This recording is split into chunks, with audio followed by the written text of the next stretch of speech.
नमस्कार दोस्तों, मैं हूं संतोष पाठक और आप लोग देखना शुरू कर चुके हैं संतोष पाठक ऑफिशियल यूट्यूब प्लेटफॉर्म। महज कुछ घंटों बाद, बल्कि मैं यूं कहूं कि 64 घंटे बाद केंद्र की नरेंद्र मोदी सरकार की, देश के प्रधानमंत्री नरेंद्र मोदी की, केंद्रीय गृह मंत्री अमित शाह की, भारतीय जनता पार्टी के राष्ट्रीय अध्यक्ष जेपी नड्डा की और भारतीय जनता पार्टी शासित राज्यों के तमाम मुख्यमंत्रियों की एक कड़ी परीक्षा होने जा रही है। सिर्फ 64 घंटे बाद भारतीय जनता पार्टी को समर्थन देने वाले सहयोगी दलों के मुखियाओं, जिसमें तेलुगु देशम पार्टी के मुखिया चंद्रबाबू नायडू शामिल है, जनता दल यूनाइटेड पार्टी के मुखिया नीतीश कुमार शामिल है, जयंत चौधरी, अजीत पवार, एकनाथ शिंदे, अनुप्रिया पटेल, पवन कल्याण जैसे तमाम सहयोगी दलों के जो नेता शामिल है, उनकी एक बड़ी और कड़ी परीक्षा होने वाली है। जी हां, सिर्फ 64 घंटे बाद देश में अगले उपराष्ट्रपति के लिए चुनाव होने वाला है और इस चुनाव के मद्देनजर अमित शाह ने जो एक बड़ी बैठक बुलाई थी आज देर शाम को,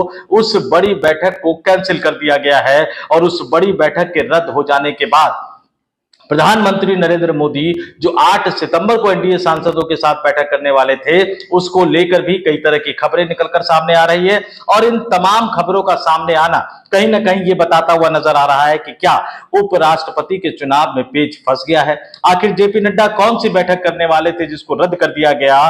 देश के प्रधानमंत्री नरेंद्र मोदी कौन सी बैठक करने वाले हैं 8 सितंबर को और 9 सितंबर को क्या होगा? और खास तौर से देश के गृह मंत्री अमित शाह की किन किन नेताओं पर, किन किन सांसदों पर नजर बनी हुई है जिसके क्रॉस वोटिंग करने का डर है। और हालत ये हो गई है कि स्वास्थ्य का हालचाल लेने के बहाने, जन्मदिन के बधाई देने के बहाने, चाहे वो प्रधानमंत्री मोदी हो या अमित शाह हो, विपक्षी राजनीतिक दलों के सांसदों को साधने की कोशिश कर रहे हैं। तो ये कोशिशें, ये फोन कॉल, मोबाइल पर बात, ये दिलचस्प बातें ये बता रही है कि भारतीय जनता पार्टी उपराष्ट्रपति के चुनाव में किस कदर फंस गई है। तो उन तमाम बातों को एक एक करके इस स्टोरी में मैं आपके सामने रखूंगा, लेकिन शुरुआत एक अपील, एक आग्रह के साथ। आप तमाम लोगों से अपील है, आग्रह है, संतोष पाठक ऑफिशियल यूट्यूब प्लेटफॉर्म से जुड़े रहिए। अगर आपने अभी तक हमारे चैनल को सब्सक्राइब नहीं किया है तो सब्सक्राइब कीजिए, हमारे वीडियो देखिए, वीडियो पसंद आए तो वीडियो को लाइक कीजिए, ज्यादा से ज्यादा लोगों तक पहुंचाइए। कमेंट करके जरूर बताया कीजिए कि आपको हमारे वीडियो कैसे लग रहे हैं। आप हमारी बात से सहमत हो तो सहमत क्यों है ये भी बताया कीजिए। अगर आप हमारी बात से सहमत नहीं है तो सहमत क्यों नहीं है ये भी हमें बताया कीजिए, क्योंकि लोकतंत्र में एक दूसरे की बात से असहमत होने पर सहमति हो जाना, यही तो सही मानों में, सच्चे मायनों में लोकतांत्रिक देश का एक स्वरूप होता है, लोकतांत्रिक परंपरा, लोकतांत्रिक देश की एक पहचान होती है। तो कमेंट करके जरूर बताइए। और एक और खास बात कि अगर आपका मन करे तो आप स्पेशल व्यूअर के तौर पर हमारे चैनल को ज्वाइन भी कर सकते हैं। सिर्फ 89 रुपए इसकी कॉस्ट लगती है। सब्सक्राइब के बगल में ही ज्वाइन के बटन का ऑप्शन आता है। अब आते हैं आज की बड़ी खबर पर। भारतीय जनता पार्टी के राष्ट्रीय अध्यक्ष जेपी नड्डा ने उपराष्ट्रपति चुनाव के मद्देनजर एनडीए सांसदों की एक डिनर बैठक बुलाई थी। जी हां, राजनीति में इस तरह की बैठक का अपना एक अलग मायने रहता है कि डिनर के नाम पर बैठक बुला लीजिए। डिनर तो खैर क्या करते हैं, नेताओं की आमतौर पर आदत होती है, कुछ नेताओं को छोड़ दिया जाए तो ज्यादातर नेता, उनमें ज्यादातर सांसद भी है, क्योंकि लंबे समय तक मैंने कवर किया है, तो वो घर का खाना ज्यादा पसंद करते हैं। तो डिनर के नाम पर ये डिनर औपचारिकता होती है, मुख्य बात होती है बैठक। तो उपराष्ट्रपति चुनाव को लेकर भारतीय जनता पार्टी के राष्ट्रीय अध्यक्ष जेपी नड्डा ने आज शाम को एक डिनर बैठक बुलाई थी, लेकिन एनडीए सांसदों की इस डिनर बैठक को नड्डा साहब ने रद्द कर दिया। क्यों रद्द कर दिया? क्योंकि खबर यह आ रही है कि उत्तर भारत के कई राज्यों में जो बाढ़ की स्थिति बन गई है, उस बाढ़ की स्थिति को देखते हुए भारतीय जनता पार्टी के राष्ट्रीय अध्यक्ष जेपी नड्डा ने एनडीए सांसदों को दी जाने वाली इस डिनर बैठक को रद्द कर दिया है। और जाहिर तौर पर जब आप इसका कारण सुन रहे होंगे तो थोड़ा सा आपको अजीब लग रहा होगा। यह बताया गया अखबारों में, कई जो मीडिया हाउसेज उसमें खबर छप गई है कि यह निर्णय पंजाब समेत देश के कई हिस्सों में बाढ़ की गंभीर स्थिति को देखते हुए लिया गया है, यानी इसको रद्द कर दिया गया है। और यह भी कहा गया है कि अपने मन से कहा, या बीजेपी ने कहा कि उनके सांसद जो है वो सेवा कार्यों में लगे हुए हैं। तो बाढ़ कितने दिन से आ रही है, अब तक कहां थे बीजेपी के सांसद, एनडीए के सांसद? और उत्तर प्रदेश के प्रयागराज, वाराणसी, वहां भी इस तरह की बातें कही जा रही हैं, तो वाराणसी के सांसद कहां हैं? वो तो दिल्ली में बैठ के Trump Trump, Bharat America, Bharat China खेल रहे हैं और चीन के दौरे पर भी जा चुके हैं। और जब वापस आए तो बिहार की जनता को संबोधित करते हुए मां के अपमान का भी बड़ा मसला उठा दिया। वाराणसी कब जाएंगे पता नहीं। चलिए एक और चीज भी देख लेते हैं कि इनके सांसद सेवा में लगे हुए हैं, ऐसा कहा गया। आप बांसुरी स्वराज दिल्ली से लोकसभा सांसद है। दिल्ली, हरियाणा, पंजाब, बिहार, देश के कई राज्यों में बाढ़ की स्थिति है। हिमाचल प्रदेश में हालत बहुत खराब है, उत्तराखंड में हालत बहुत ज्यादा खराब है। तो आप इनमें से आप दिल्ली की सांसद बांसुरी स्वराज आज क्या कर रही है, उनके ट्विटर अकाउंट पे चले जाइए, आपको पता लग जाएगा। वो भूमि पूजन कर रही है रामलीला के लिए। हरियाणा से आने वाले लोकसभा सांसद केंद्र सरकार में मंत्री मनोहर लाल खट्टर क्या कर रहे हैं, ये सोनीपत में एक निजी कॉलेज के निजी यूनिवर्सिटी के कार्यक्रम में है। आप हरियाणा से आने वाले, दिल्ली से आने वाले, यूपी से आने वाले, बिहार से आने वाले, हिमाचल प्रदेश से आने वाले, उत्तराखंड से आने वाले भारतीय जनता पार्टी के सांसदों के ट्विटर प्रोफाइल को देख लीजिए और उनमें से जितने लोग वाकई क्षेत्र में सेवा कर रहे हैं उनकी तारीफ कर दीजिए, लेकिन बाकी लोग क्या कर रहे हैं जरा ये भी देख लीजिएगा। तो ये कौन सी सेवा हो रही है पता नहीं। तो जाहिर सी बात है कि जो कारण हमें बताया गया वो कारण कुछ और है, और ये जेपी नड्डा का जो डिनर बैठक रद्द करने का जो कार्यक्रम है, जो डिनर बैठक जो रद्द कर दिया गया, उसका कारण कुछ और है। लेकिन एक सवाल यहां पे और भी उठ रहा है, एनडीए के सांसद तो दिल्ली पहुंच रहे हैं, बीजेपी के सांसद भी दिल्ली पहुंच रहे हैं। आपने कहा बाढ़ की स्थिति को देखते हुए आपने कार्यक्रम रद्द कर दिया, तो 8 सितंबर को यानी 9 सितंबर को उपराष्ट्रपति चुनाव के लिए होने वाले मतदान से एक दिन पहले 8 सितंबर को प्रधानमंत्री नरेंद्र मोदी ने भी एनडीए सांसदों के लिए डिनर बैठक का आयोजन किया है। क्या आप उसको भी रद्द कर रहे हैं? देखते हैं 8 सितंबर को क्या प्रधानमंत्री नरेंद्र मोदी की डिनर बैठक को भी रद्द किया जाएगा, क्योंकि बाढ़ की स्थिति तो लगातार भयावह होती जा रही है। कई राज्य जो है वो केंद्र सरकार से मांग कर रहे हैं। ये भी खबर आई कि प्रधानमंत्री भी इन इलाकों का दौरा करेंगे, पता नहीं कब दौरा करेंगे, तो उस पर भी हमें नजर बनाए रखनी होगी। और फिर यहां पे सवाल है कि आपने जो तर्क दिया वो तर्क अपने आप में बहुत बेतुका लग रहा है कि इससे पहले भी, क्यों बेतुका लग रहा है कि इससे पहले भी राष्ट्रीय आपदाओं के समय भारतीय जनता पार्टी के नेताओं ने क्या क्या किया, आप इतिहास उठाकर देख लेंगे तो आपको समझ में आ जाएगा। और मैं क्यों कह रहा हूं कि उपराष्ट्रपति चुनाव में पेच फंसा हुआ है। अब देखिए, नवीन पटनायक बीजू जनता दल के नेता अस्पताल में भर्ती थे, उपराष्ट्रपति चुनाव की घोषणा हो गई तो प्रधानमंत्री नरेंद्र मोदी को याद आया कि उनको फोन करना है, स्वास्थ्य का हालचाल लेने के लिए फोन करना है। और क्यों फोन करना है? क्योंकि बीजू जनता दल के राज्यसभा के 7 सांसदों का वोट उपराष्ट्रपति के चुनाव में बहुत ज्यादा महत्वपूर्ण स्थान रखता है। आज जो है समाजवादी पार्टी के लोकसभा सांसद राजीव राय साहब का जन्म था। गृह मंत्री अमित शाह ने उनको फोन किया। अब जरा मुझे ये याद दिला दीजिएगा, अगर बतौर दर्शक, खासतौर से मैं भक्तों के लिए कह रहा हूं, कि अखिलेश यादव, अब सांसद तो समाजवादी पार्टी के छोड़ दीजिए, समाजवादी पार्टी के मुखिया अखिलेश यादव का भी जन्मदिन हर साल आता है। कितने जन्मदिन पर गृह मंत्री अमित शाह ने फोन करके अखिलेश यादव को जन्मदिन की बधाई दी होगी, या समाजवादी पार्टी के किसी अन्य सांसद को जन्मदिन की बधाई दी होगी?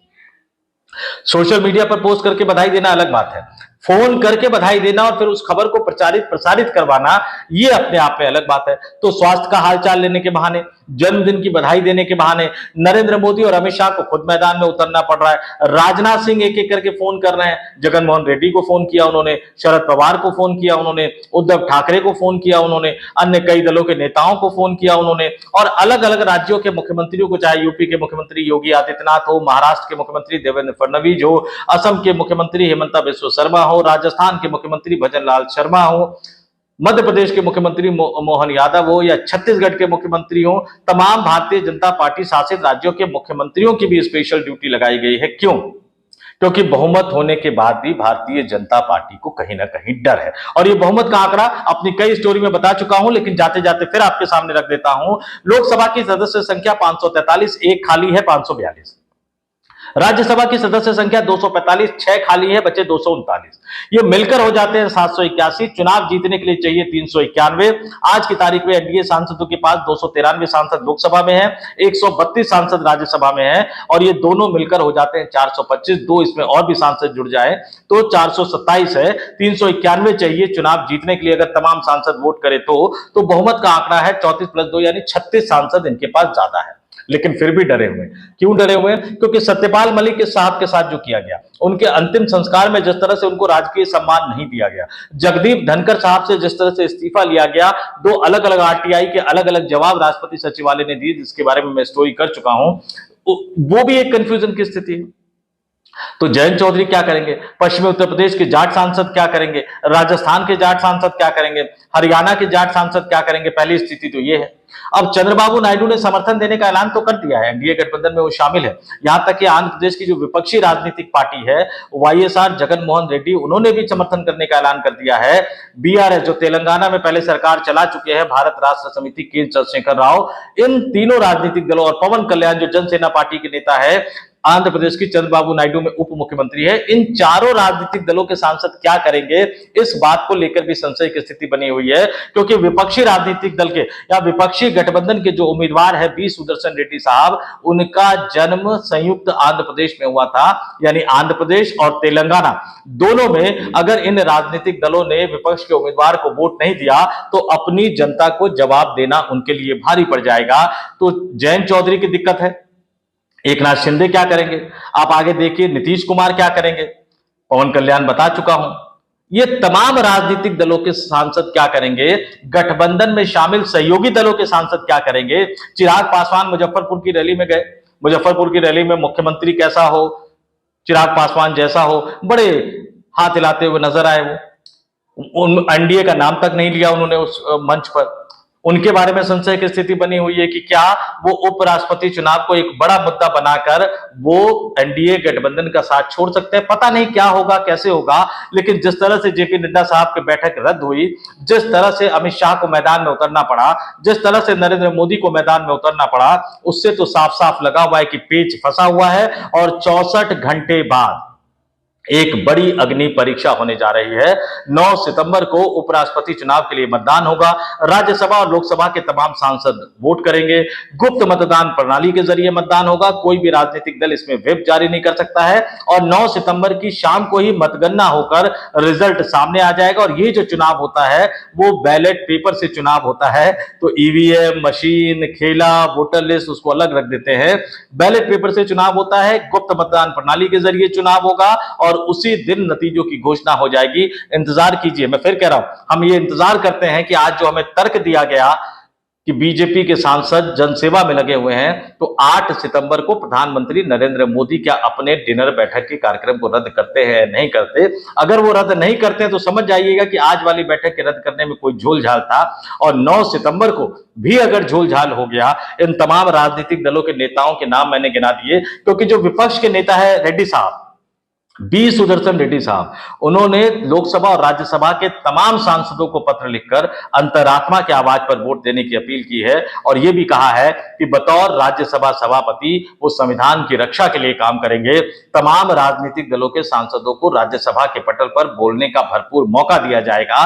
तो अगर अंतरात्मा की आवाज पर सांसदों ने वोट कर दिया तो फिर एनडीए गठबंधन के जो उम्मीदवार है सीपी राधाकृष्णन साहब, जो महाराष्ट्र के राज्यपाल है, उनके लिए हार का संकट पैदा हो सकता है। तो देखते हैं कि 64 घंटे बाद क्या होगा और उससे पहले 8 सितंबर को प्रधानमंत्री नरेंद्र मोदी की एनडीए सांसदों को दी जाने वाली रात्रि भोज वाली बैठक यानी डिनर बैठक का क्या होगा। तो इस वीडियो में इतना ही। मुझे यानी संतोष पाठक को दीजिए इजाजत। वीडियो पसंद आया तो लाइक कीजिए, शेयर कीजिए, ज्यादा से ज्यादा लोगों तक पहुंचाइए। कमेंट करके जरूर बताइए कि आपको हमारे वीडियो कैसे लग रहे हैं। और एक अपील आग्रह और करूंगा, वीडियो आपके पास आता है, आप देखते हैं, अच्छा लगता है तो इसको फॉरवर्ड कर दीजिए। और अगर आपने सब्सक्राइब कर रखा है तो बेल आइकन वाला बटन भी दबा दीजिए, ताकि जैसे ही वीडियो अपलोड हो तुरंत आपके पास नोटिफिकेशन पहुंच जाए। और फिर मैं कह रहा हूं कि स्वतंत्र पत्रकारिता के आवाज की बुलंदी को बनाए रखने के लिए आपको भी अपनी जेब को थोड़ा सा ढीला करना चाहिए। तो अगर आप सिर्फ, मैं इसमें 1,500, 2,000, 2,500 वाली बात नहीं कह रहा हूं, सबसे बेसिक जो स्पेशल व्यूअर वाला जो प्लान है वो सिर्फ 89 रुपए का है। तो आप हमारे चैनल को ज्वाइन करके आर्थिक रूप से हमारा सहयोग कर सकते हैं, हमारे हाथ को मजबूत कर सकते हैं। तो इस वीडियो में इतना ही। मुझे संतोष पाठक को दीजिए इजाजत और आप तमाम लोग देखते रहिए संतोष पाठक ऑफिशियल यूट्यूब प्लेटफॉर्म। नमस्कार।